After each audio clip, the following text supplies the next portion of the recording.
Spectating and Speculating number 71. It's July 15th, and I'm just getting started here in gathering up a bunch of graphics and source materials which I've been compiling for the past, I don't know, 2-3 days. Actually compiling for about the last 2 or 3 days. And they all have to do with the way that my wife and I, over the years, and this is quite a few years, okay, at least 8, all right, at least 8 years we've been talking about, and this is simply because we found reliable information sources with verifiable data that are as much as humanly possible free from some kind of weird ideology or unhelpful opinion. Okay? This is the long part of the battle of taking information and turning it into knowledge, is finding reliable sources. You're not going to find them on cable television, I assure you. And as soon as a previously fabulous source starts getting rewards dangled in front of it, all of the worst vices leap into overdrive and begin to decimate the reliability of the source. It can take a couple of years for a good source to turn into a disaster. And on the other hand, merely entertaining sources, I think of that Rogan fella, okay?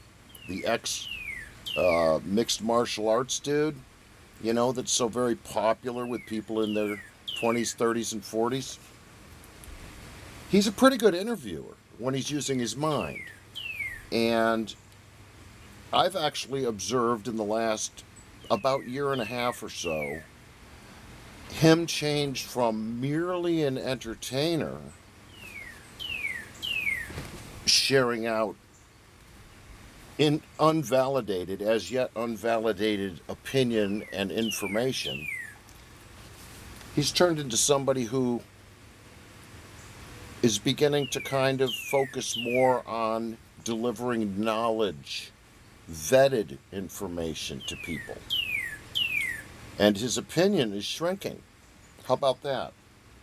We have a very musical bird out here today. I've been seeing cardinals every single day. There's another sign, but it's not solar, it's not cosmic, it's not atmospheric, it's not geologic, it's not tectonic. It's just creation doing what it's supposed to do. And critters and flora do mostly what they're supposed to do until human error appears. And usually the very first human error is a thought error. Or if you know you're wrong and you choose it anyway, a thought crime. And for about the last 10 years, I'd say, since before 2017, when that unprecedented, once in a millennia kind of alignment of constellations and so forth, fulfilled Old Testament prophecy. And most people call this the Rev 12 sign. And you can look that up. I'm not going to bore you with what I know, okay? Look up the Rev 12 sign from a good source that you trust. Then check a few more good sources that you trust. Rule out the lousy ones. Rule out the ones that are copying what somebody else said, and you will find it. And I could suggest to you that you check out a channel on YouTube called Supernatural by Design. Wonderful, wonderful resource for celestial signs, right? Because in Scripture it says again and again and again that at the end of this particular age that we're living in, and I think of ages as lasting 1,000 years, that there would be things visible in the night sky, things visible even in the daytime, amongst stars. And remember, planets used to be called wandering stars. We can't touch them in the same way that we can't manipulate stars, but they have movement, they have trajectories, but they used to call them stars, the moon and the sun. I have the same middle and high school science education as anybody else and a few college classes, and I did get certified to teach middle school science and did that some, but I am not a scientist in the academic sense, okay? In terms of my practice as a human being, I'm continually testing hypotheses, okay? I believe in the scientific method insofar as it has the ability to measure creation, okay? But things that are supernatural, that are beyond the reach of human beings, are independent from our opinions.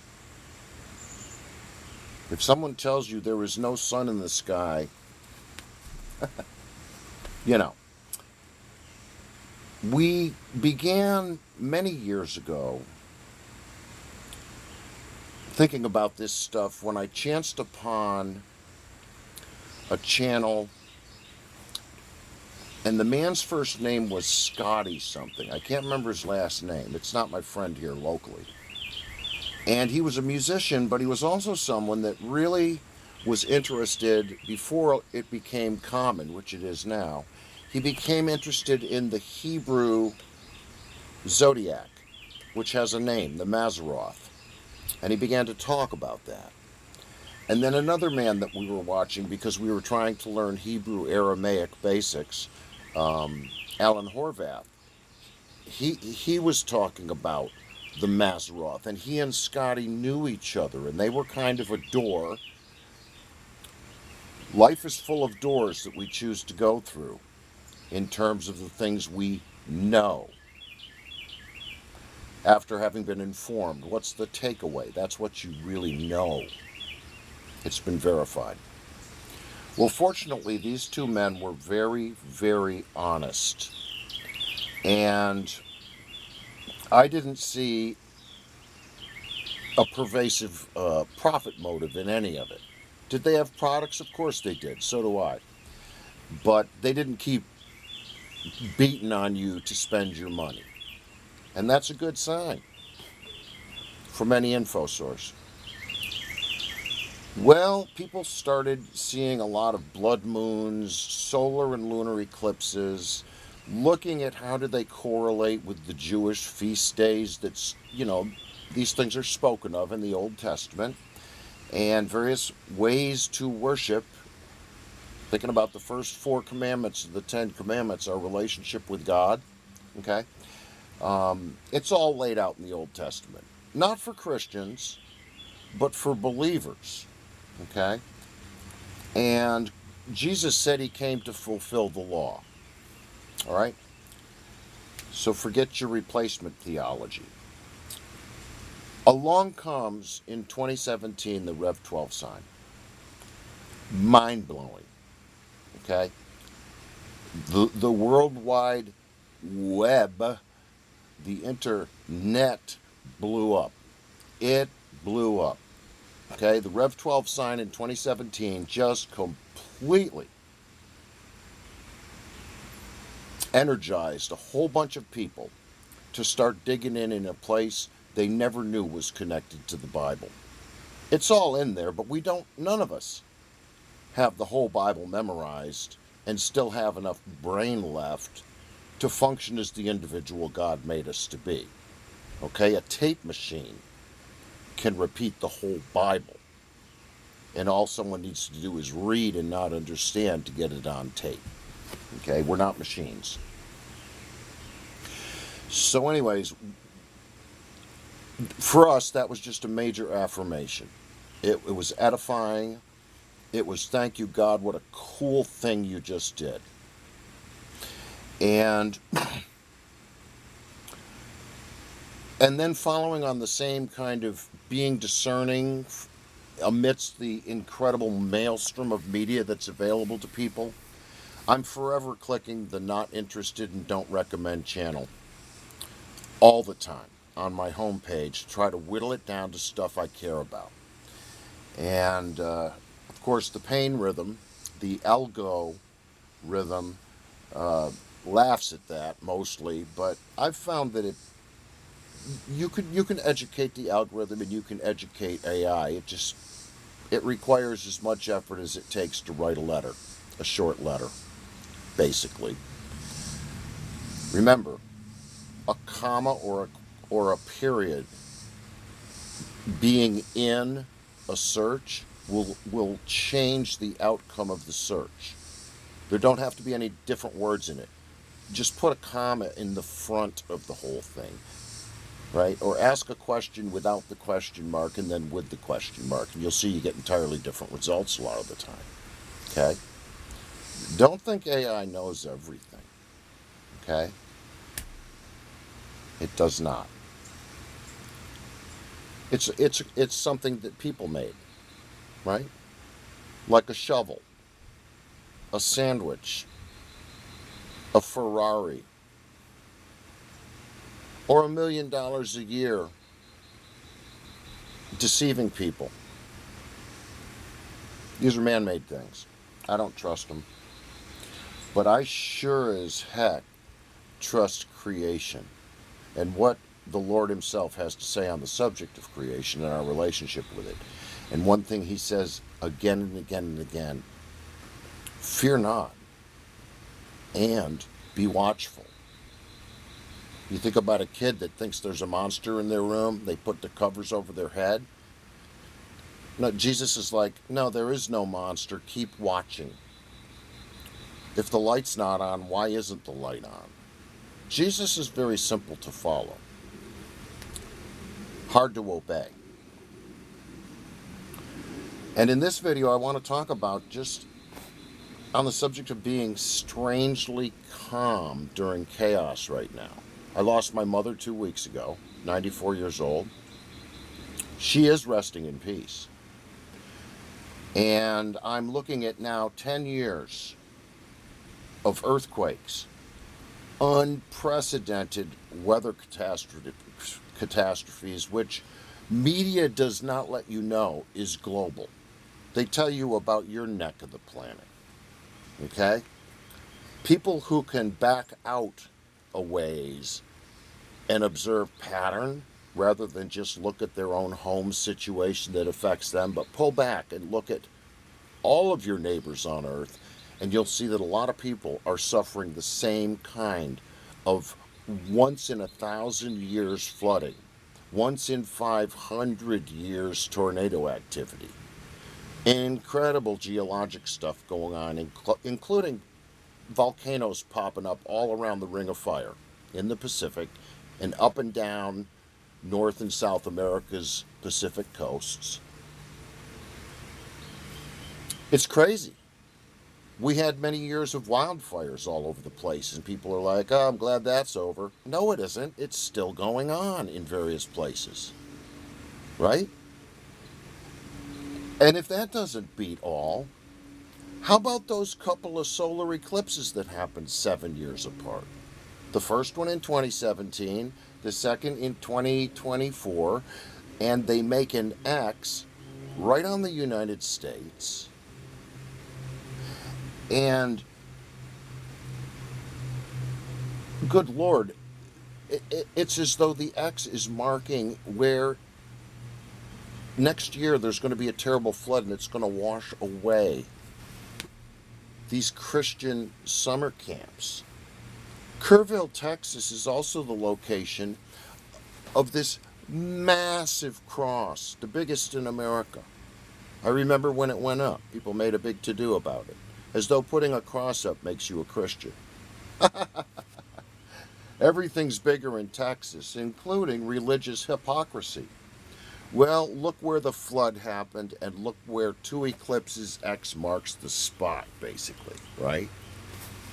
An underlayer of the whole Kerrville thing is there is there are some very angry people right now because about a year ago, the people in Kerrville decided they did not, in that county, Kerr County, they did not want a battery facility there because they're concerned about, you know, this wonderful, beautiful Western country that they had grown up in, and they didn't want it to get nasty, and they didn't want their water to get nasty, and their crops and livestock to be affected. So some people that were expecting to get very, very rich in Kerrville or in Kerr County ended up being disappointed, right? People that were going to go in there and basically dirty up and make nasty creation. And now we have all these people talking about various kinds of cloud seeding that's been going on since the 1920s, for crying out loud, right? To turn water vapor into water drops. This is super old technology. But when you think about just human nature and how rotten people are, and how addicted people are, and how expensive addictions are, imagine if your addiction is shopping, all right? And also just how vengeful people can be when they feel as though they can plausibly deny having done something rotten, okay? It seems to me that a very evil kind of person, a very evil kind of person could take advantage of cloud seeding technology to punish someone. It's something to think about. That his company may be linked to the catastrophic Texas floods. Cloud seeding had nothing to do with the remnants of Tropical Storm Barry that caused flooding in Texas. Augustus Dorico's company specializes in cloud seeding. That's when particles are released into the clouds to try to bring about rainfall during drought conditions. The company, named appropriately enough Rainmaker, conducted cloud seeding in Texas for a local nonprofit 2 days before the flooding.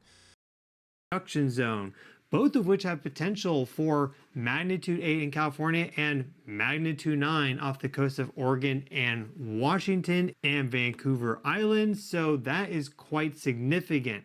But the ring of fire, as you can see, is quite active. So it has dissipated a lot of its slip, or at least that is what it's indicating to us at this moment in time.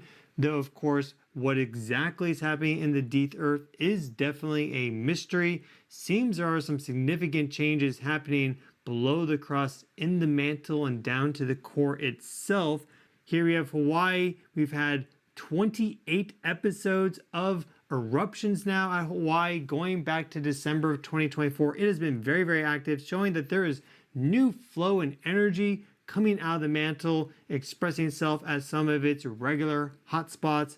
And we see that Africa is a pretty stable continental plate. So not much activity in Africa, though you can go up here to the GNC just on the border of the African plate. You'll see this 6.2 there, north of Crete, 6.0 to the east of Crete, and also don't forget that 6.2 that gave Istanbul a big shake.